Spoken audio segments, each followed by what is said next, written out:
السلام عليكم ورحمة الله وبركاته. الحمد لله وحده والصلاة والسلام على من لا نبي بعده. মুজিজা বলেন, কারামত বলেন, এটা কারো ক্ষমতার নাম না। কোরআন স্পষ্ট করে দিয়েছে, ইউসুফ আলাইহিস সালামকে যখন কূপে নিক্ষেপ করে ভাইয়েরা গিয়ে ইয়াকুব আলাইহিস সালামকে বলল তাকে বাঘে নিয়ে গেছে, ইয়াকুব আলাইহিস সালামের কোনো খবর নাই। আর 35 থেকে 40 বছর পরে যখন ইয়াকুবের ছেলেদের সঙ্গে ইউসুফের পরিচয় হলো, ইউসুফ আলাইহিস সালাম শুনলেন তার আব্বা কাঁদতে কাঁদতে তার চক্ষু অন্ধ হয়ে গেছে। বললেন যে আমার এই জামাটা তার চোখে লাগিয়ে দাও, চোখ ভালো হয়ে যাবে। জামা নিয়ে যখন রওয়ানা হলো ইয়াকুব আলাইহিস সালাম তখন সেই কেনানে বসে বলছেন, ইন্নী লা আজিদু রিহা ইউসুফ, আমি ইউসুফের ঘ্রাণ পাচ্ছি। লাউলা আন তুফান্নিদুন, তোমরা যদি আমাকে মানসিক রোগী না বলো, পাগল না বলো, তাহলে আমি বলবো আমি ইউসুফের ঘ্রাণ পাচ্ছি। প্রশ্ন হতে পারে এই যে তোমার বাড়ির পাশে কুয়ায় নিক্ষেপ করা হলো যখন ইউসুফ অসহায় অবস্থায় আছেন, তখন তুমি ইউসুফের ঘ্রাণ পাচ্ছ না, আর এখন 35-40 বছর পরে সুদূর মিশরেতে ঘ্রাণ পাচ্ছ, তার কারণটা কি? কারণ পরিষ্কার একজন মুমিনের জন্য, যখন কেনানের কুয়ায় নিক্ষেপ করা হয়েছিল আল্লাহ তাআলা তখন তাকে ইউসুফের ঘ্রাণ পাওয়ার নাই বলে পান নাই, আর 40 বছর পরে মিশরের থেকে আল্লাহ তাআলা ঘ্রাণ পাওয়াচ্ছেন বলে সে ঘ্রাণ পাচ্ছে। এটা কি ইয়াকুবের ক্ষমতা না আল্লাহ প্রদত্ত? এটার নাম মুজিজা। আমরা নবীদের মুজিজার উপর ঈমান রাখি, কারামাতুল আউলিয়াকে বিশ্বাস করি। আমরা একদিকে বাড়াবাড়ির মধ্যে নেই, আর একদিকে ছাড়াছাড়ির মধ্যে নেই। কিন্তু এটাকে পুঁজি করে কেউ যদি বিশ্বাস করে বুজুর্গরা যা ইচ্ছা তাই করতে পারে, আল্লাহর সিদ্ধান্ত পাল্টে দিতে পারে, আমরা সেটাকে চরমভাবে ঘৃণার সাথে বর্জন করি। ভাইরা আমার, শুধু এ পর্যন্তই না, আমি দেখাবো ইনশাআল্লাহ, এই আলোচনা অনেকদিন চলবে ইনশাআল্লাহ, আমাদের বাড়াবাড়ির সীমানা কত দূর চলে গেছে। বুজুর্গেরা আল্লাহওয়ালা হতে হতে চিনি যেরকম পানির সঙ্গে মিলে যায়, এরকম বুজুর্গেরা আল্লাহর সঙ্গে মিশে যায়। ফানা ফিল্লাহ, আল্লাহর সঙ্গে ফানা হয়ে যায়। আল্লাহর মধ্যে আর তার মধ্যে কোনো পার্থক্য থাকে না। লিখেছে ফায়াত্তাহিদু মাআল্লাহি ইত্তিহাদান যাতিয়ান, আল্লাহর সঙ্গে সত্তাগতভাবে মিশে যায়। আর সেইটাকে দিয়ে দলিল পেশ করে মানসুর হাল্লাজকে দিয়ে। মানসুর হাল্লাজ নামে একটা জিন্দিক ছিল, নাস্তিক ছিল, একটা ফকির ছিল, ল্যাংটা ফকির জাতীয়, চট আর জট মার্কা জাতীয়, চট আর কি জট। এই মনসুর হাল্লাজ বিভিন্ন জায়গায় সফর করেছে, ভারতে এসেছে, এখানে এসে কিছু জাদুরুদু শিখেছে। এরপরে সে প্রচার করতে লাগলো আল্লাহর কোন অস্তিত্ব ভিন্ন না। আমরা এটা আলাদা আলোচনা করবো ইনশাআল্লাহ। এই লোকটা একটা প্রতারক ছিল। আপনারা আল বেদায়া ওয়ান নেহায়া বাংলা আছে, ইসলামিক ফাউন্ডেশন বাংলা করেছে, এটার মধ্যে মনসুর হাল্লাজের একটা চ্যাপ্টার আছে আলাদা। মনসুর হাল্লাজের জীবনীটা পড়বেন, আল বেদায়া ওয়ান নেহায়া, এটা আমার লেখাও না, আমার বাপদাদার লেখাও না, গ্রহণযোগ্য ইতিহাসের কিতাব। সেখানে কি সুন্দর করে লিখেছে, কেমন প্রতারণা ছিল তার। সে এক জায়গায় তার একজন শিষ্যকে আগে পাঠিয়েছে এক শহরে, তো সেখানে গিয়ে সে খুব আল্লাহওয়ালা বুজুর্গের মতো কাজ টাজ করছে। লোকেরা সব তার কাছে আসতে শুরু করলো দলে দলে। সে বলল, আমি আর কিসের বুজুর্গ, আমার বড় বুজুর্গ আসতেছে, অলি কুতুব এই এলাকার আসতেছে অমুক দিন। আগের থেকে তো ফাইনাল করা ছিল, এদের চুক্তি ছিল, তখন তার কাছে তোমরা আসবে। ঠিক ওই টাইম মতো লোকেরা জড়ো হয়ে আছে। ঠিক একটা লোক এসে সোজা মসজিদে এসে ঢুকে 2 রাকাত নামাজ পড়লো, কারোর সাথে কোনো কথা নাই। নামাজের পরে সে মানুষের বিভিন্ন সমস্যা শুনলো, সমাধান দিয়ে দিল। এরপরে লোকেরা তাকে টাকা পয়সা দেওয়া শুরু করলো। সেখানে না না, আমার এগুলো দরকার নাই, আমি এগুলো তরক করে দিয়েছি, তোমরা ওই লোকটাকে দাও, ও অনেক কাজ টাজ করে, ওকে দিয়ে দাও।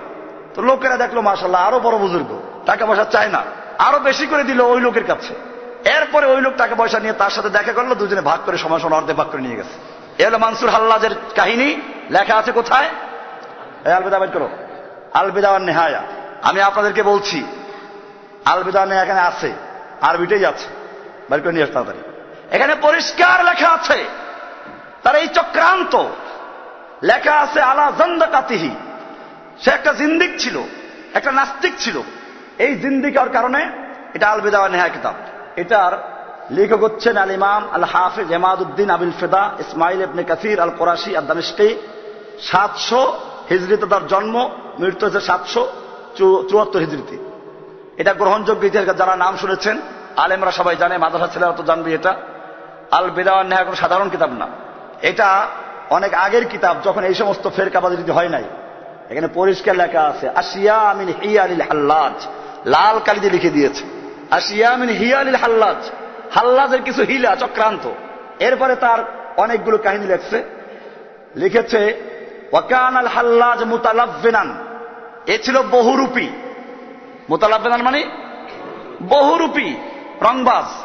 তারাতান ইয়ালবাসুল মাসু ওয়া তারাতান ইয়ালবাসুদ দরা ওয়া তারাতান ইয়ালবাসুল কবা ওয়া হুয়া মা কুল্লি কওমিন আলা মাযহাবিহিম।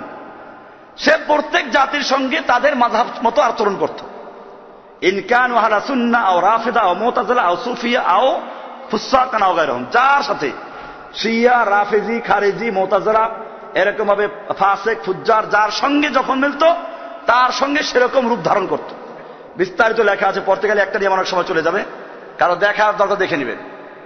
এই মানসুর হাল্লাজ ছাড়া আমার দেশে ওয়াজ হয় না পীরে গো। সে আল্লাহর সাথে জিকির করতে করতে আল্লাহর সাথে মিশে গেছে। চরমনায় বিশ্বাসদের নাম তো চলে আসে এই কারণেই, ওনাদের প্রত্যেকটা বইতে আছে। বই আমার এখানে আছে, কারো দেখলে দেখাই দেবো, কয়টা রেফারেন্স দিব। প্রত্যেকটা বইতে এটা ছাড়া লেখা হয় নাই। লেখা আছে যে জিকির করতে করতে আল্লাহর সাথে মিলে গেছে। ওনাকে যখন বন্দী করা হলো, উনি লাস্টে জিকির করতে শুরু করলেন আনাল হক, আনাল হক। কি জিকির করতে শুরু করলেন? আনাল হক। আনাল হক মানে আমি আল্লাহ, আমি আল্লাহ। এটাকেও সমর্থন করে বর্তমানে কত দূর চলে গেছে মানুষের গুলু করতে করতে। আনাল হক মানে কি? আমি আল্লাহ। তো আমি আল্লাহ এই জিকির যদি কেউ করে, কেমনে করে? এটা জায়েজ করে কেমনে? এরা যে আনাল হক জিকির করে এইভাবে যে যখন আল্লাহর সাথে ফানা হয়ে যায় তখন দেখে তার মধ্যে আল্লাহর মধ্যে কোনো পার্থক্য নাই, মিশে গেছে। চিনি যখন পানির সঙ্গে মিশে যায় তখন কি হয়? ভিন্ন কোনো অস্তিত্ব থাকে না, একাকার হয়ে যায়। একাকার যখন হয়ে গেল তখন কি আর নিজে থাকে? তখন তো সে আল্লাহ হয়ে গেছে। তখন কি বলে? আনাল হক জিকির করে। খালি এ পর্যন্ত না, তার কবিতা আছে আমার এখানে, অকাদিদ্দা আল হাল্লাজ আন্না রূহ আল্লাহ হাল্লাত ফীহি। সে দাবি করে যে আল্লাহর রূহটা তার মধ্যে ঢুকে গেছে। কামা হাল্লাত ফিল আম্বিয়া মিন ক্বাবলু হাসবা জামিহি, তার ধারণা মতো যেরকম নবীদের মধ্যেও আল্লাহ অবতরণ করেন। এটা হিন্দুদের আকীদা। ওই যে একজনে বলছে না, দুর্গা দেবী প্রতি বছর কোনো না কোনো বাহনে চড়ে আসে, এবার এসেছেন কিসে চড়ে? গজে চড়ে। আর এই জন্য দেশের ফসল বেড়ে গেছে, সাথে দাঁড়িয়েছে। কালকে পত্রিকা লাগছে সাথে দাঁড়ায় নাই, মিথ্যা কথা বলেছে। আমার ভাইয়েরা, কালকে অর্থমন্ত্রী বলেছে যে অবস্থা, এতে কি হবে না, বাংলাদেশের জিডিপি সাথে দাঁড়াবে না। ওটা মিথ্যা বলেছে। এই যে আকীদা, এটা হিন্দুদের আকীদা, মুসলমানদের মধ্যে ঢুকিয়ে দেওয়া হয়েছে। মনসুর হাল্লাজের আকীদা এটাই ছিল। সে বলছে যে যখন আল্লাহর সঙ্গে মিশে গেছি, এখন আর আমার মধ্যে আল্লাহর মধ্যে পার্থক্য নাই। আনা মান আহওয়া ওয়ামান আনা আহওয়া আনা নাহনু রূহানি হালালনা বাদানা, তার লেখা কবিতা। সে লিখেছে আমি তো সেই ব্যক্তি যাকে চাই, আর যে আমাকে চায় আমি সেই ব্যক্তি। তার মানে দুজনে এক। নাহনু রূহানি, আমরা হচ্ছে দুইটা রূহ, হালালনা বাদানা, একটা দেহের মধ্যে দুইটা রূহ ঢুকে গেছে। ফাইদা আবসারাতনি আবসারতুহু ওয়া ইদা আবসারতুহু আবসারাতনা, যখন আমি তাকে দেখি তখন সে আমাকে দেখে, আর সে যখন দেখে আমি তাকে দেখি। তার মানে তার চোখ আমার চোখ। এটা একটা হাদিস আছে। যে কোনো ভ্রান্ত আকীদার পিছনে একটা হাদিস থাকে। হাদিসটা আছে যে যখন কোন আল্লাহওয়ালা বান্দা আল্লাহর নৈকট্য অর্জন করে, আল্লাহ তাআলা বলেন আমি তার চোখ হয়ে যে যা দিয়ে সে দেখে, আমি তার পা হয়ে যায় যা দিয়ে সে চলে, আমি তার কান হয়ে যায় যা দিয়ে সে শুনে, আমি তার চোখ হয়ে যায় যা দিয়ে সে দেখে। এই পর্যন্ত হাদিস শেষ না, হাদিসটা বের করো। ওই হাদিসে বলা আছে যখন সে আমার কাছে কিছু চায় আমি তাকে দান করি। কি করি? তাহলে চাইলে দান করি। এখানে কি বলা হয়েছে যে সে একাকার হয়ে গেছে? এটা সকলেই বুঝে যে বিষয়গুলো বলছিলাম, যে আল্লাহ সুবহানাহু ওয়া তাআলার সঙ্গে মিশে গেছে। অথচ হাদিসটার লাস্টে কি বলা আছে? লাস্টে বলা আছে যে যখন সে আমার কাছে চায় আমি তা দান করি। একই যদি হয়ে যায় আবার চাইবে কার কাছে? এই হাদিসের অর্থ হচ্ছে এই যে আমি তার সাহায্য করি, আমি তার পক্ষে থাকি, আমি তার পক্ষে দেখি। এইটারে নিয়ে গেল যে বান্দা আল্লাহর সঙ্গে মিশে একাকার হয়ে যায়। লেখছে এখানে মাজাজাত রূহুকা ফি রূহি কামা তামজুজুল খামরাতু ফিল মাইজ জালাল, আমার রুহুটা তোমার রুহুর সঙ্গে মিশে গেছে। কামা তামজুজুল খামরাতু ফিল মাইজ জালাল, যেরকম ভাবে মদ, শরাব, এগুলো মদ ছাড়া কারবার নাই। ওই যে গাঁজা খায় না, এখনো মনসুর আল্লাহদের গ্রুপ গাঁজা খায়। ওই যে 1 সিলুমে যেমন তেমন, 2 সিলুমে মজা, 3 সিলুমে উজির নাজির, 4 সিলুমে মজা, কে খাবি রে গাঁজা। এগুলো ওই চটার জট থেকে আসছে। লেখছে এখানে কামা তামজুজুল খামরাতু ফিল মাইজ জালাল, স্বচ্ছ পানির সঙ্গে মদ শরাব মিলাইলে পরে যেরকম মিশে যায় এরকম মিশে যায়। আমার দেশে বলে যে চিনি যেরকম মিশে যায়। সুবিধা বয়ানে শুনবেন, ফাইদা মাসসাকা শাইউন মাসসানি ফাইদা আনতা আনা ফি কুল্লি হাল, সর্বাবস্থায় আমি তুমি, তুমি আমি। এবং আরো অনেক কবিতা আছে, আনা আনতা বেলা শাক্কিন ফাসুবহানুকা সুবহানি ফাতাওহীদুকা তাওহীদ ওয়া ইসয়ানুকা ইসয়ানি, আমি তুমি, তুমি আমি নিঃসন্দেহে একাকার হয়ে গেছি। তোমার পবিত্রতা বয়ান করা আমার একই পবিত্রতা বয়ান করা। এইরকম ভাবে এরপরে শেষে লিখেছে আলা উবাল্লিগু আহিব্বাই বিআন্নি রাকিবতুল বাহরা ওয়ান কাসারাস সাফিনা আলা দীনিস সালিব ইয়াকুনু মাউতি ফালাল বাতহা উরিদ ওয়ালাল মদিনা। মনসুর আল্লাহদের কবিতা বলেছে যে আমি কি আমার বন্ধুদেরকে জানিয়ে দিব না যে আমি এমন একটা সমুদ্রে আমি ভ্রমণ সওয়ার হয়েছি, আমার নৌকা ভেঙে গেছে। আলা দীনিস সালিব ইয়াকুনু মাউতি, খ্রিস্ট ধর্মের উপরে আমার মৃত্যু হবে। ফালাল বাতহা উরিদ ওয়ালাল মদিনা, আমি মক্কাও চাই না মদিনাও চাই না। এরপরে লেখছে আনাল হাক্কু ওয়াল হাক্কু লিল হাক্কি, আমি হক, আমি আল্লাহ। ওয়াল হাক্কু লিল হাক্কি লাবিসুন যাতা ফামা সাম্মা ফারকুন, আমি আর আল্লাহ একই লেবাস পরেছি, এখন দুইটার মধ্যে কোনো পার্থক্য নাই। এটা সবাই স্বীকার করবে, এটা দ্বিমত করবে না কেউ, কারণ এই যে বক্তব্য দিচ্ছি এটা সবাই স্বীকার করে। এবার আল্লাহর সঙ্গে মিশে গেছিল। আরো কত মজার কাহিনী আছে, সব বলতে গেলে অনেক সময় লাগবে। লেখা আছে যে মনসুর হাল্লাজকে যখন জেলখানায় আটকানো হলো, একদিন খলিফা গিয়ে দেখে, বাদশাহ গিয়ে দেখে যে জেলখানাও নাই আর মনসুর হাল্লাজও নাই, পানি থই থই করছে। আর একদিন গিয়ে দেখে যে জেলখানা পড়ে আছে, শিকলও পড়ে আছে, মনসুর হাল্লাজ নাই। পরে একদিন বাদশাহ গিয়ে তাকে জিজ্ঞেস করে ব্যাপার কি, এরকম কেন হলো?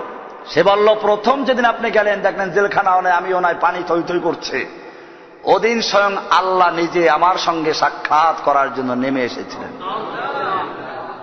দেখেন কি সাংঘর্ষিক, সে দাবি করলো আল্লাহর সাথে মিশে গেছে, আর এখন বলল কি আল্লাহ তার সঙ্গে সাক্ষাৎ করতে এসেছে। কোত্থেকে আসলো?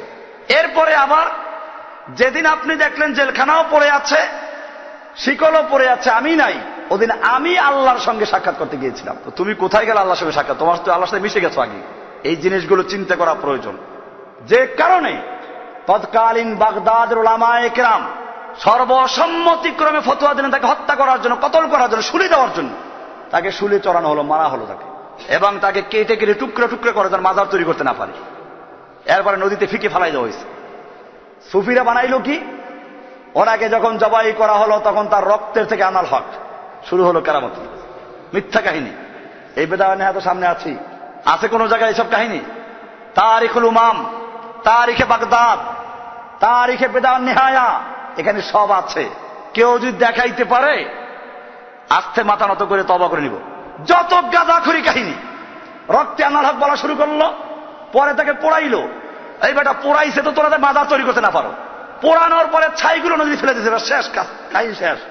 এরপরে ছাইয়ের থেকে আনাল হক, এরপরে নদীতে নাকি ফেলার পরে নদীর থেকে আনাল হক পানি উঠতে ওঠা শুরু করলো, বাগদাদ ডুবে যাচ্ছে। তারপরে নাকি সবাইকে ক্ষমা চাইছে, তারপরে আল্লাহ তাআলা ঠান্ডা করে দিয়েছে। নাউজুবিল্লাহ। কি কাহিনী, আজব কাহিনী, নাটক। ভাইরা আমার, এই যে বাড়াবাড়িগুলো করা হয়েছে এগুলো গুলু বলা হয়। সুফিরা এই বুজুর্গদেরকে নিয়ে গুলু করেছে। এই জন্য আমি কয়েক প্রকার গুলুর দৃষ্টান্ত পেশ করলাম। শিয়াদের গুলু, খ্রিস্টানদের গুলু, ইহুদিদের গুলু। ইহুদিরাও ঈসা আলাইহিস ওজাইরকে আল্লাহর পুত্র বলেছে। এরকম ভাবে আমলগত গুলু আছে। আমলগত গুলু হলো আল্লাহ তাআলা শরিয়াতের যে বিধান দিয়েছেন, ফরজ, ওয়াজিব, মুস্তাহাব, হালাল, হারাম, এগুলোর কোন একটাকে যে সীমানা দেওয়া আছে তার চেয়ে বাড়ানো। মুস্তাহাবকে ফরজের পর্যায়ে নিয়ে যাওয়া, ফরজকে মুস্তাহাবের পর্যায়ে নিয়ে যাওয়া, এগুলো হচ্ছে গুলু। একজন লোক সে নিজের উপরে ওয়াজিব করে নিল, সারা রাত্র সে ইবাদত করবে, এটা বাড়াবাড়ি। এই গুলোর দুইটা প্রকার আছে। একটা হচ্ছে হারাম, যেমন মনে করুন সে হলফ করলো আমি সারা বছর রোজা রাখবো, তার মানে ঈদের দিনও রোজা রাখবে, আর একটা হচ্ছে এরকম না, যেমন মনে করেন সে হলফ করলো আমি সবসময় রোজা রাখবো তবে হারাম দিনগুলো বাদ দিই, এটাও গুলু। কারণ আল্লাহর রাসূল সাল্লাল্লাহু আলাইহি ওয়াসাল্লাম বলেছেন সবচেয়ে ভালো সিয়াম হচ্ছে দাউদ আলাইহিস সালামের সওম। তিনি একদিন সওম করতেন, আরেকদিন ভাঙতেন। আল্লাহ তাআলা আল্লাহর রাসূলকে বলছেন যে তোমরা ইয়া আইয়ুহাল মুযাম্মিল কুমিল লাইলা ইল্লা কালিলা নিসফাহু আও ইনকুস মিনহু কালিলা আও জিদ আলাইহি, অর্ধেক বা তার চেয়ে একটু কম বা তার চেয়ে একটু বেশি এভাবে ইবাদত করতে বলেছেন। এখন কেউ যদি নিজের উপরে লাজিম করে নেয় যে সে সারা রাত্র ইবাদত করবে, সে গুলু করলো। এখন তো গুলুর কাহিনী, আল্লাহু আকবার। একজনে কত এক রাত্রে 40,000 রাকাত নামাজ পড়েছেন, আর কতবার কোরআন খতম করেছেন আল্লাহই জানে। এখন এগুলো মনে রাখতে হবে। এই যে বিষয়গুলো আছে এগুলো হচ্ছে বাড়াবাড়ি করা, গুলু বলে এগুলোকে। আমি গুলু সম্পর্কে আলোচনা করছি। এই গুলোগুলো কেন হচ্ছে? আত-তাশদীদু তারাতান ইয়াকুনু বিইত্তিখাযি মা লাইসা বিওয়াজিবিন ওয়ালা মুস্তাহাব্বিন বিমানজিলাতিল ওয়াজিব, যেটা ফরজ বা ওয়াজিব না এগুলোকে ফরজ এবং ওয়াজিবের স্থানে নিয়ে যাওয়া। ওয়া তারাতান বিইত্তিখাযি মা লাইসা বিমুহাররাম ওয়ালা মাকরুহ বিমানজিলাতিল মুহাররাম, আবার কোন সময় যেটা হারাম না বা মাকরুহ না এটাকে হারাম অথবা মাকরুহ করে নেওয়া। নিজের উপরে নিজে হারাম করলে কোন সময় সে মাছ গোশত খাবে না, বুজুর্গরা করে হারাম করে নেওয়া, এগুলো গুলু হয়ে করবে। তো আমরা গুলুগুলো কেন হচ্ছে? এই গুলু প্রথমে বড় আকারে হয় না, প্রথমে হয় ওয়ায়াবদাউ হাযাল ইনহিরাফ ইয়াসীরান সুম্মা ইয়াতাআযামু আলা মাররিল আইয়াম হাত্তা ইয়াসবাহা কাআন্নাহুল আসল। এই গুলোগুলো শুরু হয় প্রথমে আস্তে আস্তে। প্রথমে যেমন মূর্তি পূজা, প্রথমে মূর্তি পূজা করে শুরু হয় নাই। এটা তাফসীর ইবনে কাসির দেখবেন, ওয়ালা তাযারুন্না ওয়াদ্দাউ ওয়ালা সুওয়া ওয়া ইয়াগুস ওয়া ইয়াউকা নাসরা, ওই আয়াতের তাফসীরে লেখা আছে এরা ছিল নূহ আলাইহিস সালামের পরবর্তী কিছু আল্লাহওয়ালা মানুষেরা, সালেহীন ফি কওমে নূহ। এরা যখন মারা গেল শয়তান এদের কাছে আসলো, এসে বলল দেখো তোমাদের উপর আল্লাহর গজব পড়বে, তোমরা আল্লাহওয়ালাদের কথা শুনো নাই, তো এখন কেমনে তওবা করতে হবে? সবাই তওবা করো। কে ওয়াজ করতেছে? শয়তান ওয়াজ করতেছে, তোমরা তওবা করো। তওবা করে সবাই আল্লাহওয়ালা হয়ে যাও, আল্লাহর দ্বীনের পথে ফিরে আসো। আর একটা কাজ করো, এই যে বড় বড় আল্লাহর ওলিরা 1 বছরে সব মারা গেল, ওনারা যেখানে বসে দার্স দিতেন ওইখানে ওনাদের মূর্তি তৈরি করে নাও, আর ওইখানে বসে ওনাদের কথাগুলো আলোচনা করো, যাতে মনে মনে এই ধারণা করবা যে ওনাদের মুখ থেকেই কথাগুলো বের হচ্ছে। শয়তান কিন্তু মূর্তি পূজার জন্য মূর্তি তৈরি করতে বলে নাই, কারণ আস্তে আস্তে কি হবে, পরে এরা মূর্তি তৈরি করলো। এরপরে সে অনুযায়ী মূর্তির সামনে বসে তাদের বক্তব্যগুলো পড়া হলো, তাসির বেশি হতে লাগলো। এরপরে যখন প্রজন্মের পর প্রজন্ম আসলো তখন মূর্তি পূজা শুরু হয়ে গেল। এটাই বলা আছে ইয়াবদাউ হাযাল ইনহিরাফ ইয়াসীরান, এই যে গুলু বাড়াবাড়ি এটা প্রথমে শুরু হয় আস্তে আস্তে, এরপরে কালের চক্রে এটা আস্তে আস্তে বড় হয়ে যায় এবং এটা শেষ পর্যন্ত একটা আলাদা ধর্ম হয়ে যায়, দিন হয়ে যায়। যেমন মনে করুন ঈসা আলাইহিস সালামকেও আল্লাহর পুত্র যারা বলেছে তারা এরকমই। আমাদের সমাজেও একদল মানুষ প্রথমে আল্লাহর নবীকে ভিন্ন কিছু চিন্তা করেছে, নবী ভিন্ন, এরপরে তারা বলেছে মানুষ না, এরপরে চলে গেছে আল্লাহর জাতি নির্দিষ্ট, এবার হাদিস তৈরি করেছে। এই যে বিষয়গুলো তৈরি হয় কতগুলো কারণ আছে। আসবাবুল গুলু, গুলু কেন হয়? 1 নম্বর কারণ হচ্ছে আল জাহাল বিদ্দিন, দিন সম্পর্কে অজ্ঞতার কারণে।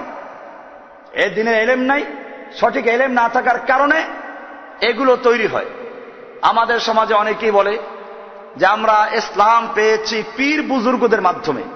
আমি বলি এটা 100% ঠিক, এটা 100 ঠিক, 100 ঠিক। পীর বুজুর্গদের মাধ্যমেই এদেশে ইসলাম প্রচারিত হয়েছে বলেই পীর বুজুর্গদের ইসলাম প্রচারিত হয়েছে, কোরআন সুন্নাহর ইসলাম প্রচারিত হয় নাই। কথা পরিষ্কার।